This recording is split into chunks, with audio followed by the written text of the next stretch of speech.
Aura dirigé en tout 222 matchs à la barre du Canadien, a tout de même conservé un dossier gagnant. Voici d'ailleurs un reportage qui retrace le passage de Jacques Martin à la barre du Canadien. Jacques Martin est embauché par Bob Gainey le 1er juin 2009. Il se joint au Canadien avec une forte expérience, soit plus de 1000 matchs dans la LNH. Dès son arrivée, il doit former une chimie avec tous les nouveaux joueurs embauchés par son patron. Les premières semaines du règne de Martin ne se déroulent pas comme prévu. L'équipe encaisse 5 défaites à ses 7 premiers matchs de la saison 2009-2010. Martin dirige 2 entraînements punitifs dès le premier mois.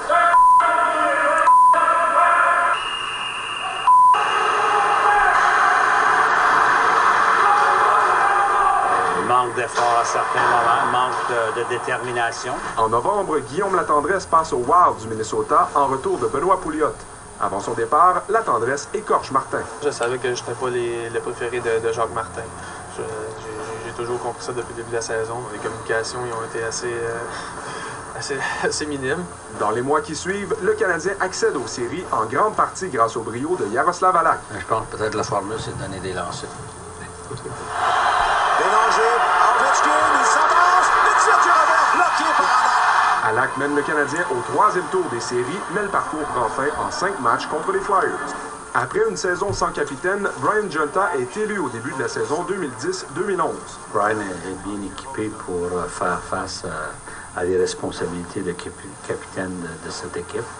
Martin doit aussi composer avec le jeune Piqué Souban qui commet des erreurs. Il le laisse de côté pour passer son message. C'est pas une punition. Je pense qu'on a 7 défenseurs à notre disposition. Puis il y avait une baisse de régime dans son cas. Le 31 décembre, Maxime Lapierre est échangé aux Ducks.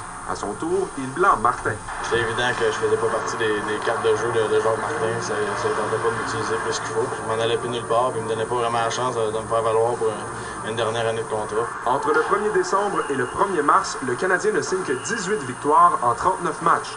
Des résultats qui minent la patience de Jacques Martin. Notre fiche n'est pas acceptable. Il y a plusieurs joueurs disons, qui ne performent pas à la mesure qu'ils devraient dans cet ainsi. La saison se termine par une élimination hâtive au premier tour contre les Bruins, qui remporteront la Coupe Stanley.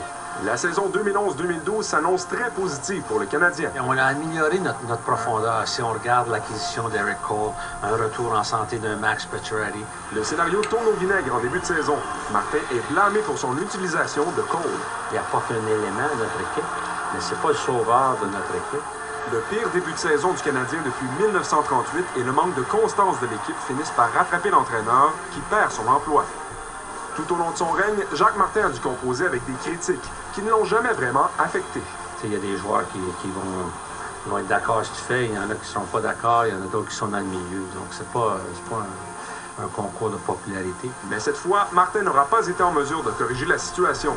Il aura une fois de plus raté l'occasion de mettre la main sur la Coupe Stanley, le seul trophée qui manque à son curriculum vitae.